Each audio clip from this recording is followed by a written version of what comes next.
যুক্তরাষ্ট্রের সঙ্গে চলমান সংঘাতে ইরান দাবি করেছে তাদের ভয়াবহ ক্ষেপণাস্ত্র শক্তির বড় অংশ এখনো ব্যবহার করা হয়নি। প্রতিরক্ষা মন্ত্রণালয়ের ভাষ্য অনুযায়ী আকাশ ও নৌ উভয় ক্ষেত্রেই তারা আধিপত্য বজায় রেখেছে। ইরানের অস্ত্র ভান্ডার সম্পর্কে বিস্তারিত জানব ডেস্ক রিপোর্টে। আবারও নতুন করে শক্তি প্রদর্শনের ইঙ্গিত দিয়েছে ইরান।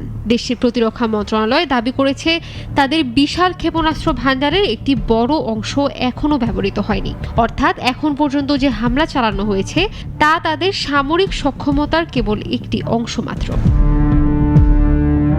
মন্ত্রণালয়ের মুখপাত্র জেনারেল রেজা তালাইনিক জানিয়েছেন, গত কয়েক সপ্তাহ ধরে চলা সংঘর্ষে ইরানি বাহিনী নিজেদের কৌশলগত আধিপত্য ধরে রাখতে সক্ষম হয়েছে। তার ভাষায় আকাশপথে তারা গুরুত্বপূর্ণ নিয়ন্ত্রণ বজায় রেখেছে এবং প্রতিপক্ষের উপর চাপ সৃষ্টি করে যাচ্ছে। শুধু আকাশেই নয়, সমুদ্রেও নিজেদের শক্ত অবস্থান তুলে ধরেছে ইরান। ওমান সাগরে তাদের সামরিক পদক্ষেপের কারণে শত্রুপক্ষের যুদ্ধজাহাজগুলোকে বারবার পিছু হটতে হয়েছে বলে দাবি করা হয়েছে। এতে করে আঞ্চলিক নিরাপত্তা পরিস্থিতি আরও জটিল হয়ে উঠেছে। উল্লেখ্য, ফেব্রুয়ারির শেষ দিক থেকে ইরানে চালানো মার্কিন ও ইসরায়েলি বিমান হামলায় ৩,০০০-এর বেশি মানুষের প্রাণহানির খবর পাওয়া গেছে।